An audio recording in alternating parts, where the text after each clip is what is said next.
Hello ಸ್ನೇಹಿತರೆ, ನಾನಿವತ್ತು ನಿಮಗೆ ಆರೋಗ್ಯಕರವಾದ ರಾಗಿ ಸೂಪ್ ಮನೆಯಲ್ಲಿ ಯಾವ ರೀತಿಯಾಗಿ ಮಾಡ್ಬೋದು ಅಂತ ತೋರಿಸ್ಕೊಡೋಣ ಅಂತಿದ್ದೀನಿ. ಬನ್ನಿ ನೋಡುವ. ನಿಮಗೆಲ್ಲರಿಗೂ ಕೂಡ ಟ್ರೆಂಡಿ ಏಂಜಲ್ ಕಿಚನಿಗೆ ಸ್ವಾಗತ. ನಾನು ನಿಮ್ಮ ಸ್ತುತಿ ಕೃಷ್ಣರಾಜ್. ಮೊದಲಿಗೆ ಒಂದು ಪಾತ್ರೆಗೆ ಅರ್ಧ ಕಪ್ ಆಗುವಷ್ಟು ರಾಗಿ ಹಿಟ್ಟನ್ನು ಹಾಕ್ಕೊಳ್ಬೇಕು. ಆಮೇಲೆ ಅದಕ್ಕೆ 1 ಕಪ್ ಆಗುವಷ್ಟು ನೀರು ಹಾಕಿ ಚೆನ್ನಾಗಿ ಮಿಕ್ಸ್ ಮಾಡ್ಕೊಳ್ತಾ ಬನ್ನಿ. ಈ ಥರ ಮಿಕ್ಸ್ ಮಾಡಿದ ಮೇಲೆ ಯಾವುದೇ ಗಂಟುಗಳು ಕೂಡ ಇರಬಾರ್ದು.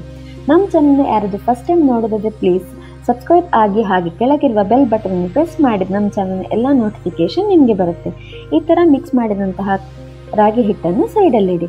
ಆಮೇಲೆ ಒಂದು ಬಾಣಲಿಗೆ 2 ಚಮಚದಷ್ಟು ಎಣ್ಣೆ ಹಾಕಿ ಬಿಸಿ ಮಾಡ್ಕೊಳ್ಬೇಕು. ಆಮೇಲೆ ಅದಕ್ಕೆ 4 ಬೆಳ್ಳುಳ್ಳಿ ಹೆಸರುಗಳು ಚಿಕ್ಕಗೆ ಕಟ್ ಮಾಡಿ ಹಾಕ್ಕೊಳ್ಬೇಕು. ಆಮೇಲೆ 1 ಈರುಳ್ಳಿಯನ್ನು ಕೂಡ ಹಾಗೆ ಚಿಕ್ಕಗೆ ಕಟ್ ಮಾಡಿ ಹಾಕ್ಕೊಂಡು ಒಂದು 2 ರಿಂದ 3 ನಿಮಿಷ ಕಾಲ ಚೆನ್ನಾಗಿ ಬಾಡಿಸ್ಕೊಳ್ಬೇಕು. ಈರುಳ್ಳಿ ಬೇಗ ಬಾಡೋದಕ್ಕೆ 1 ಚಿಟಿಕೆ ಉಪ್ಪು ಹಾಕಿದರೆ ಬೇಗ ಬಾಡೋಗುತ್ತೆ. ನೀವು ಈ ಟಿಪ್ಪನ್ನು ಯೂಸ್ ಮಾಡ್ಕೋಬೋದು.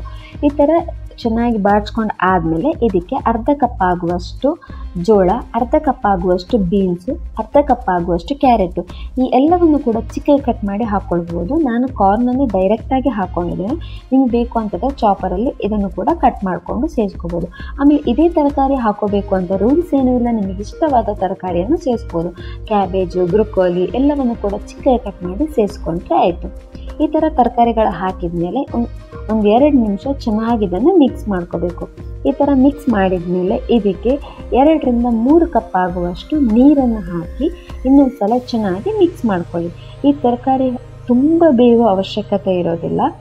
ಸ್ವಲ್ಪ ಕ್ರಂಚಿಯಾಗಿ ಸಿಕ್ಕಿದರೆ ಸೂಪ್ ಕುಡಿಯುವಾಗ ತುಂಬಾ ಚೆನ್ನಾಗಿರುತ್ತೆ. ಅದಕ್ಕೋಸ್ಕರ ತುಂಬಾ ತರಕಾರಿಗಳನ್ನು ಬೇಯಿಸಲಿಕ್ಕೆ ಹೋಗಬೇಡಿ.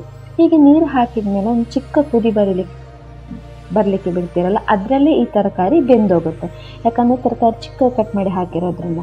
ಆಮೇಲೆ ಇದಕ್ಕೆ ಖಾರಕ್ಕೆ ತಕ್ಕಂತೆ ಕರಿಮೆಣಸಿನ ಪುಡಿ, ಆಮೇಲೆ ರುಚಿಗೆ ತಕ್ಕಷ್ಟು ಉಪ್ಪು, ಈ ಎರಡನ್ನೂ ಹಾಕಿ ಚೆನ್ನಾಗಿ ಮಿಕ್ಸ್ ಮಾಡಿ ನೀರನ್ನು ಕುದಿಲಿಕ್ಕೆ ಬಿಡಿ. ಈ ಥರ ನೀರು ಕುದಿಲಿಕ್ಕೆ ಬಂದ ತಕ್ಷಣ ಇದಕ್ಕೆ ನಾವು ರಾಗಿ ಹಿಟ್ಟಿನ ನೀರು ಮಾಡಿರ್ತೀವಲ್ಲ, ಅಂದರೆ ಫಸ್ಟಿಗೆ ನಾವೇನು ರಾಗಿ ಹಿಟ್ಟಿನ ಮಿಕ್ಸ್ಚರ್ ಏನು ರೆಡಿ ಮಾಡಿರ್ತೀವಲ್ಲ ಅದನ್ನು ಹಾಕ್ಕೋಬೇಕು. ಈ ಥರ ರಾಗಿ ಹಿಟ್ಟಿನ ನೀರನ್ನು ಹಾಕ್ಕೊಂಡ್ಮೇಲೆ ಇದನ್ನು ಚೆನ್ನಾಗಿ ಮಿಕ್ಸ್ ಮಾಡ್ತಾ ಕುದಿ ಬರಲಿಕ್ಕೆ ಬಿಡಬೇಕು. ಯಾಕಂದರೆ ರಾಗಿ ಹಿಟ್ಟು ಬೇಯಬೇಕಲ್ಲ, ಅದಕ್ಕೋಸ್ಕರ. ಈ ಥರ ರಾಗಿ ಹಿಟ್ಟು ಬೆಂದ ತಕ್ಷಣ ಸೂಪ್ ಸ್ವಲ್ಪ ದಪ್ಪ ಅಂತ ಅನಿಸುತ್ತೆ.